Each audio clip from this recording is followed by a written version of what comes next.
Hey there, Internet. Duncan here from Los Pinos Ranch Vineyards. We are here today with another 5-minute wine lesson, broadcasting to you as usual from our Fredericksburg tasting room in beautiful Fredericksburg, Texas.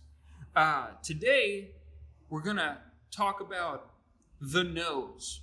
The nose is a really interesting term because it means the same thing as aroma or smell, but for whatever reason, the wine world decided on the nose. And so a lot of people, if you were like me, the first time you were in a wine tasting room, there's some very, haughty, aristocratic person telling you about the nose has notes of melon and gooseberry and fennel and all these other things, and you're not sure what they're talking about.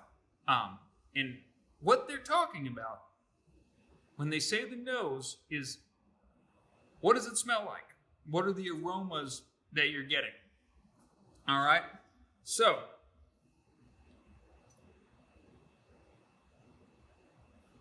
next question most people have, besides what is the nose, is what are they talking about?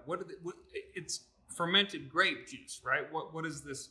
Like lemon curd, and what are all these descriptions, and where do they come from?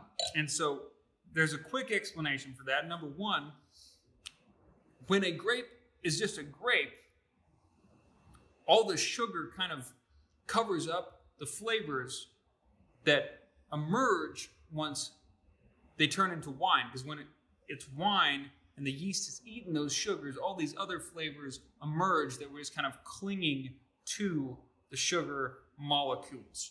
I'm not a scientist, but that's how it was explained to me. So once wine is made from grape juice into wine, that's when you get all these other notes. And there's a lot of different reasons why they exist. But also, the really important thing about the nose is don't ever feel bad or intimidated if somebody is getting notes of lemongrass and all kinds of stuff that you're not picking up on, because that is something that you have to be trained and train yourself to do. That's something you have to learn. The best analogy I can give you, as I was a professional musician in a former life, and when a trained musician hears a song on the radio, he can say, oh, that's the one chord. Oh, I can hear like what the strings are doing there. That's the 5 chord, and they can analyze it because they've been trained to pick it out, and kind of dissect it even as they're listening to it as a whole. Whereas untrained ears will say, that's music, and I either like it or I don't. And also, if that's as far as you get in your wine journey, do you like it or not? That's all that matters. So none of this other stuff is important, but for those of you who are interested in learning a little bit more, that's why I've got these little videos. So that's my analogy for picking up on the kind of descriptive parts of the nose. But what's cool about it is once you do get the hang of it, you'll start smelling everything better. You'll smell the food you eat better. You'll smell the way your house smells. It kind of is one of these things. Once you start really engaging that part of your brain, the aromas will become much more apparent to you. So all the nose means is the aromas that are within the wine. And that is also the reason that you swirl your wine glass. All right? Because as you swirl the wine, it releases the aromas up into the air, and that's why this is the common order of operations. You're going to give it a swirl, and then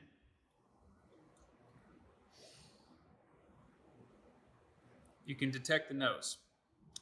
Now, I won't go into all the different types of varietals and different description notes that kind of maybe are normal for that varietal or that climate or that region where the wine came from.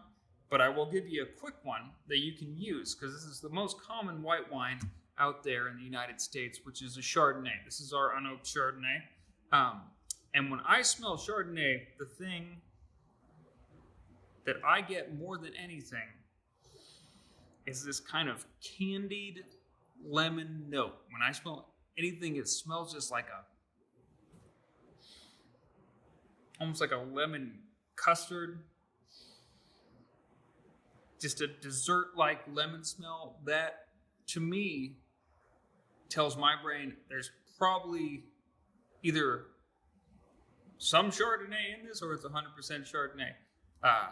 So that is something to look for next time you drink a Chardonnay. See if you can pick out the lemon notes. And then if you really want to expand your ability to describe the nose on a wine, just start writing down everything you smell once you smell your wines. So the more you do that, the more you're going to enjoy detecting the nose. But if you take nothing else away from this lesson, the nose is the aroma or the smell of a wine, and usually it's defined into specific characteristics like other fruits or oak or flowers or something like that.